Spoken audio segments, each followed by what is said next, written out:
حضرت بلال کہتے ہیں میں ایک دن مجھے بخار چڑھ گیا بڑا تیز، میں لوگوں کو جانتا نہیں تھا، فرماتے مجھے تیز بخار چڑھ گیا تو ٹھنڈ بڑی سخت تھی، میرے مالک نے مجھے کئی کلو جوں دیے پیسنے کو چکی پہ، کہتے ہیں میں بیمار تھا تو میں نے کچھ دوائی لی جو اس وقت موجود ہوتی تھی، تو میں نے ایک لحاف لیا، دودھ پیا تو مجھے نیند آ گئی، جب میں سویا تو میرا مالک آ گیا، اس نے آ کر کے مجھے سوئے ہوئے دیکھا تو کھینچ کر کمبل اتارا، رضائی اتاری، لحاف اتارا، کہنے لگا اب تیری سزا یہ ہے کہ تو کھلے میدان میں بیٹھے گا، وہاں چکی پیسے گا، اور دوسری سزا یہ ہے کہ تجھے قمیض پہننے کی بھی اجازت نہیں۔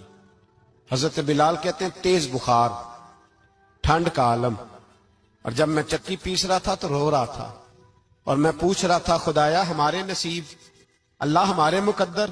سیدنا بلال حبشی رضی اللہ تعالیٰ عنہ فرماتے ہیں میرے دروازے کے قریب سے رسول پاک گزرے اور مجھے ہائے ہائے کرتے دیکھا تو دستک دی، میں نے کہا کون ہے؟ دروازہ کھلے آ جاؤ۔ محبوب اندر آئے تو پوچھنے لگے کیوں رو رہے ہو؟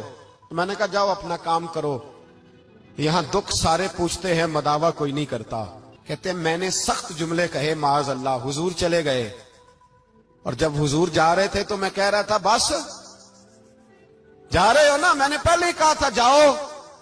کہتے ہیں قربان جاؤں، تھوڑی دیر گزری تو اللہ کے رسول کے ہاتھ میں گرم دودھ کا پیالہ تھا، کھجوریں تھی، حضور تشریف لائے اور کریم رسول نے مجھے کھجوریں دی، دودھ پلایا اور کہا چل جا کمبل میں بیٹھ جا۔ تو میں نے کہا چکی کون پیسے گا؟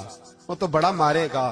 کہتے ہیں لوگوں، فرماتے ہیں میرے حبیب کے میں قربان جاؤں، مصطفیٰ کریم نے فرمایا تو بیٹھ رضائی میں اور آج تیرے حصے کی چکی میں پیسوں گا۔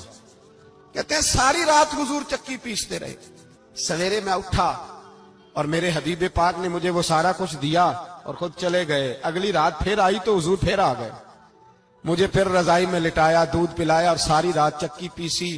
کہتے ہیں بس تیسرے دن حضور چکی پیس کے جانے لگے تو میں نے قدم تھام لیے، میں نے کہا بیبا دنیا ساری جھوٹ بولتی ہے، زمانہ سارا غلط کہتا ہے، جو غلاموں کے حصے کا کام کرے وہ اللہ کا سچا رسول ہوا۔